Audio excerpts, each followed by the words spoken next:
Take our lead, let's help you make your mark. Our goal is your satisfaction. Let us show you the way.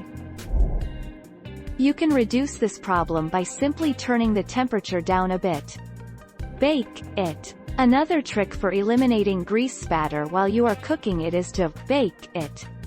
Lay out the bacon on a cookie sheet. Whether you line it with aluminum foil or parchment paper is up to you.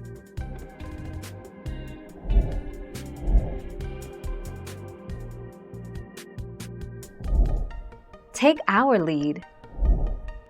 The bacon shouldn't splatter too much, but sometimes if your bacon is a thicker cut, it will produce more grease.